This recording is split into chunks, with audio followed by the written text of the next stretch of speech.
नमस्कार मित्रांनो, ठरलं तर मग या मालिकेचा आजचा भाग खूपच दमदार आहे. अनेक दिवसांपासून प्रेक्षकांच्या मनात असलेले प्रश्न आज हळूहळू सुटायला लागलेत. आजच्या भागाची सुरुवात होते अर्जुन आणि सायलीपासून. सायलीने बोर्डवर लिहिलेल्या सगळ्या मुद्द्यांमुळे अर्जुनला एक एक करून सगळं क्लिक व्हायला लागतं.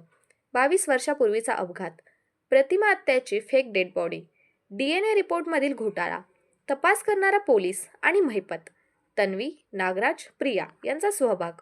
DNA मधील रिपोर्टच्या डेट आणि टायमिंग मिसमॅच आहे, म्हणजे हा रिपोर्ट मॅनेज केलेला होता हे आता स्पष्ट होतं. सायली आणि अर्जुनच्या चर्चेतून एक गोष्ट स्पष्ट होते, हे सगळं महिपत करणारा नव्हता. हे सगळं अपघात नव्हता तर प्लॅनिंग होतं. आता हे प्लॅन फिरवून फिरवून महिपत आणि एक मिस्ट्री मॅनकडे जातो. सायलीला आता नागराजवर संशय येतो आणि अर्जुनलाही वाटतं नागराज काकांनी खूप काही लपवून ठेवलंय. दुसरीकडे नागराज महिपतला धमकवतो. त्याच्या मुलीचा म्हणजे साक्षीचा वापर करून घेतो. साक्षीचा रडवणारा व्हिडिओ दाखवतो. तिला जेलमध्ये टाकण्याची किंवा मृत्यूची धमकी देतो. 22 वर्षापूर्वींचा अपघात तुझ्यामुळेच घडला असं सांगतो. पण इथेच खेळ उलटतो. महिपत घाबरत नाही, उलट तो नागराजला ठामपणे सांगतो, वादळ येण्याआधी वारस शांत होतं आणि तुझ्या आयुष्यात असंच वादळ येणार आहे. यावरून स्पष्ट होतं की प्रिया आणि महिपत आता नागराजच्या विरोधात जातात. घरच्या सीनमध्येही तणाव वाढतो. सचिन अचानक फारच आदर्श नवरा बनतो. अर्जुनलाही त्याचं वागणं खटकतं.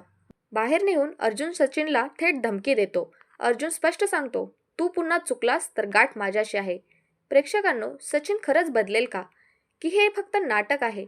यावर अजूनही खूप मोठा प्रश्नचिन्ह आहे. एपिसोडच्या शेवटी सगळेजण नागराज काकांच्या जुन्या फाईल्स तपासतात. पंचनामा, postmortem, hospital report, DNA report, कोणीतरी जाणून बुजून सगळं मॅनेज केलेलं आहे आणि रविराज काकांची भावनिक अवस्था वापरली गेली आहे. आता सगळ्यांचा निर्णय हॉस्पिटलमध्ये जाऊन सत्य बाहेर काढायचं. तर आता पुढे काय होणार? प्रोमोमध्ये स्पष्ट संकेत मिळतो की हॉस्पिटलमध्ये मोठा पुरावा मिळणार. नागराजवर संशय आणखी गडद होणार. सुमन काकू आता नागराजवर लक्ष ठेवणार. पुढच्या भागात मिस्ट्री मॅनची ओळख उघड होण्याची शक्यता आहे. तर मित्रांनो, कसा वाटला तुम्हाला आजच्या व्हिडिओचा रिव्ह्यू हे आम्हाला नक्की कळवा. आपल्या व्हिडिओला लाईक करा, सबस्क्राईब करा आणि कॉमेंटमध्ये तुमचं मत नक्की सांगा.